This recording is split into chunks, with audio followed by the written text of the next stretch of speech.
और अब बात मध्य प्रदेश की, जहां मध्य प्रदेश में मंत्रिमंडल विस्तार के बाद सीएम शिवराज ने तीनों मंत्रियों को विभाग दे दिए हैं। नए मंत्रियों को जो विभाग दिए गए हैं वो सभी मुख्यमंत्री के पास थे।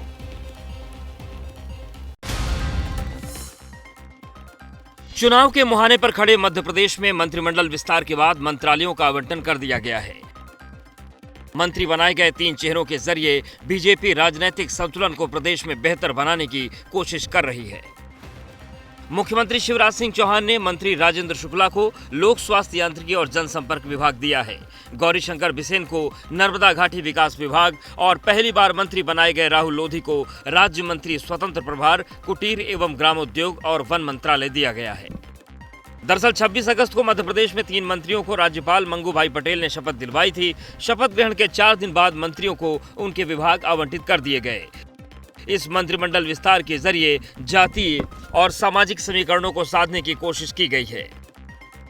नवनियुक्त मंत्री राजेंद्र शुक्ला जहां ब्राह्मण समुदाय से आते हैं, वहीं गौरीशंकर बिसेन और राहुल लोधी दोनों अन्य पिछड़ा वर्ग समुदाय से ताल्लुक रखते हैं।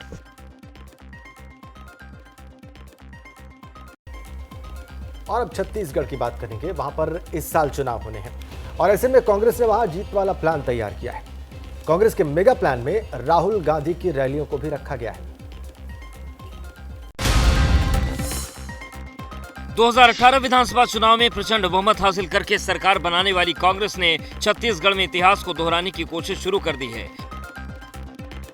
मिशन 2023 की बुलंदी के लिए कांग्रेस ने 4 बिंदु तय किए हैं और इन्हीं के आधार पर बीजेपी को बेबस करने की कोशिश की जाएगी।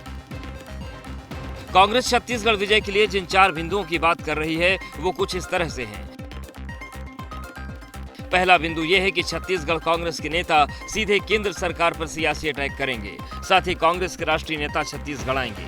दूसरा बिंदु यह है कि सितंबर में राहुल गांधी की रैली करवाई जाएगी, जिसमें 3 से 4 लाख लोगों की भीड़ जुटाने की कोशिश है। तीसरे बिंदु के तहत सभी नेताओं को दफ्तर छोड़कर जमीन पर उतरकर सक्रिय होने के निर्देश दिए गए हैं। चौथा बिंदु यह है कि नए महामंत्रियों को लड़ाई की तैयारी करनी है, उसे जमीन पर वोटर्स के मन में उतारना है। छत्तीसगढ़ में जीत का दावा बीजेपी भी कर रही है और सत्ता में मौजूद कांग्रेस भी। अब देखने वाली बात होगी कि किसकी रणनीति का जादू चलता है। मिशन मून के बाद अब मिशन सूर्य की तैयारी अंतिम फेज में है। सिर्फ 2 दिन के बाद इस मिशन के तहत आदित्य L1 को प्रक्षेपित किया जाएगा, जो कि सूर्य की बाहरी सतह की जानकारी इकट्ठा कर रहस्यों को खोजेगा।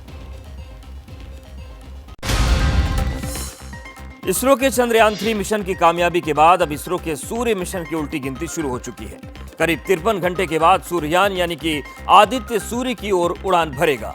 2 सितंबर को दोपहर 11:50 पर सूर्ययान को श्रीहरिकोटा से प्रक्षेपित किया जाएगा। इसका प्रक्षेपण PSLV C57 रॉकेट के जरिए किया जाएगा। इस मिशन के जरिए सौर कोरोना यानी कि सूर्य की सबसे बाहरी परत L1 की जानकारी इकट्ठा की जाएगी। ये काम आदित्य एक सुरक्षित दूरी से करेगा। L1 पृथ्वी से करीब 15 लाख किलोमीटर की दूरी पर है। यह अंतरिक्षयान 7 पेलोड लेकर जाएगा, जो अलग अलग वेव बैंड पर सूर्य की सतह से जानकारी इकट्ठा करने में मदद करेंगे। आदित्य L1 एक बहुत बड़ी छलांग है इसरो की और इंडिया की। आदित्य मिशन जब वहां पर रहेगा, तकरीबन 5 साल की जो ये पूरी ड्यूरेशन है इस मिशन की, तब वो सूरज को हर सेकंड पढ़ेगा। इसरो का आदित्य L1 पूरी तरह से स्वदेशी प्रयास है, जिसमें देश के ही विभिन्न राष्ट्रीय संस्थानों ने अपनी भागीदारी निभाई है। और अब बात सुपर ब्लू मून की। दरअसल देश के कई हिस्सों में सुपर ब्लू मून की तस्वीरें सामने आई हैं। इस दुर्लभ नजारे में चांद बेहद चमकदार और खूबसूरत दिखाई दिया।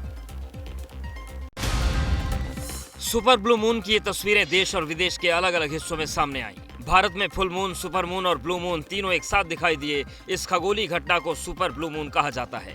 भारत में सुपर ब्लू मून रात 8:37 पर दिखाई दिया। ये एस्ट्रोनॉमिकल घटना तब होती है जब चंद्रमा पृथ्वी के करीब आता है। इस दिन चांद आमतौर पर होने वाली पूर्णिमा से लगभग 7% बड़ा दिखता है। आज फुल मून, सुपर मून और ब्लू मून तीनों एक साथ दिखे। मैं आपको तस्वीरें सुपर ब्लू मून की दिखाऊं। सुपर मून के दिन चांद की जो शेप है वो नहीं बदलती है, बल्कि वो धरती के करीब आ जाता है। चांद कहीं ज्यादा बड़ा दिखता है, चमकदार ज्यादा होता है। आप इसे बिना किसी फिल्टर के देख सकते हैं। टेलीस्कोप की मदद से अगर आप देखेंगे तो इसकी खूबसूरती को और ज्यादा बेहतर तरह से निहार पाएंगे।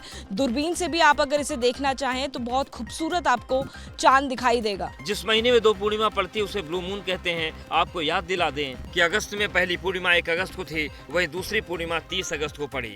अब अगला सुपर मून 13 साल बाद 2037 में दिखाई दे।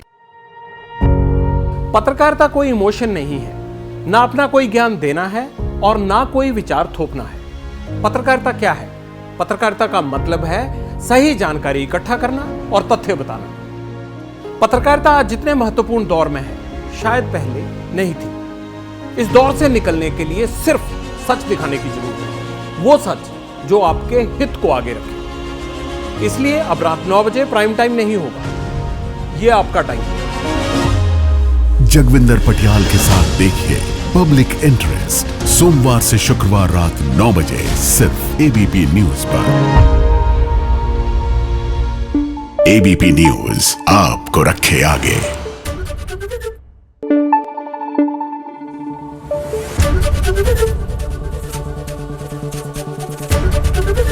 एबीपी न्यूज आपको रखे आगे।